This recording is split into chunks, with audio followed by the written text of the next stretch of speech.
Now, we will look into ways to apply the steps in the negotiation process to a real work environment. The area between the best case scenario and the worst case scenario is called the settlement range. If you manage to reach an agreement within it, then you win. You should never drop below your bottom line.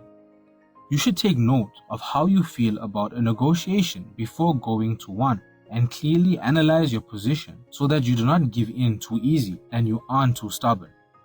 Do not enter a negotiation with an inner dialogue when communicating the inner dialogue becomes an issue because you cannot listen externally and to your inner voice at the same time, and you miss out on all the non-verbal messages that you would have caught if you were listening externally in an attentive manner. It is advisable to know who you're negotiating with prior to the negotiation so you have a better understanding of their reputation and the negotiation model, whether it is win-win or win-lose, so that you are well equipped for the negotiation.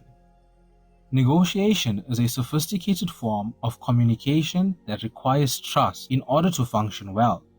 The lack of trust will lead to manipulation and suspicion. This goes back to how you're disclosing the information, tell all or slow reveal. Making yourself appear vulnerable to someone can be risky, which is why it is suggested to start the negotiation by stating your position. Once you've gained their trust, you can be honest and identify your true interests. A negotiator is responsible for asking probing questions that will reveal the interests of the other party. Power is broken down into two categories: internal power and external power. Internal power cannot be taken away from you, such as your self-esteem and self-confidence. External power is dependent on your situation. For instance, if a company goes bankrupt, it loses its financial power. You should not assume that the other party is more powerful or has one form of power. You should balance power by assessing the other party's source of power. You should bear in mind the dynamics of power can be changed. During a proposal, you should clearly indicate what is on the table and what isn't on the table. This calls for identifying the non-negotiables. It is advisable to have a point-by-point summary of the proposal compiled so that both parties have a mutual understanding on the nature and the extent of the proposal.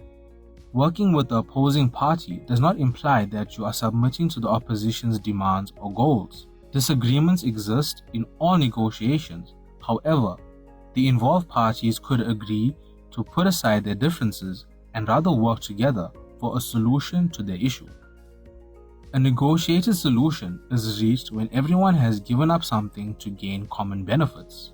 Brainstorming can be used as a tool to gather many creative ideas quickly.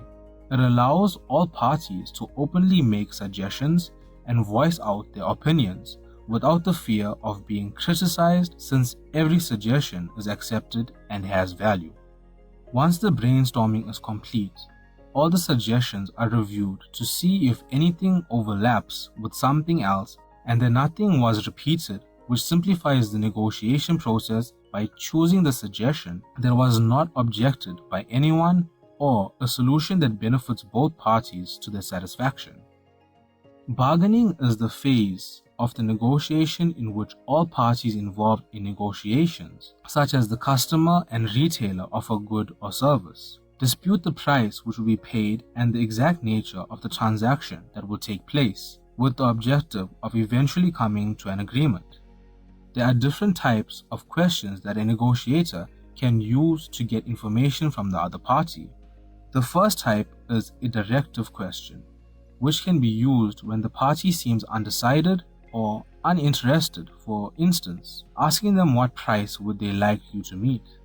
The second type of question is a non-directive question, which can be used when you need the other party to express themselves. For instance, asking them how they feel about a certain term in the agreement. There are 7 other types of questions one can use to get specific information from the other party. During the course of the negotiation, one party might find the need to buy time in order to make a well-thought-out decision. In cases like this, you might find them using delaying tactics in order to slow down the negotiation from proceeding. A deadlock is a situation in which multiple tasks need to be completed and they rely on other tasks' completion to proceed but are not completed. And in this way, none of them are ever done. In order to break a deadlock, both parties need to refocus on achieving their set goals and completing all the tasks that require completion in order for the negotiation to proceed. One of the most important stages of negotiating is closing the deal, which waters down to the actions done by the negotiator to get an agreement to the proposal. There are 5 techniques that negotiators use in order to close a deal.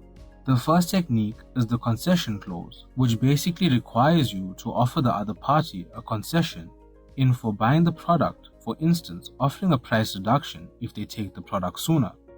The second technique is the summary clause, which lists all the benefits that the other party will be receiving, giving more detail on what they are getting for agreeing to the proposal. The third technique is the adjournment clause, in which you give them time to think and hinting for another meeting in the near future. The fourth technique is the or else clause, where you show them that if they do not agree to the deal now, there will be negative consequences later, for instance, telling them that it is the last day of the sale. The last closing technique is the either or clause, where you offer the customer an alternative option, for example, the same product in a different color.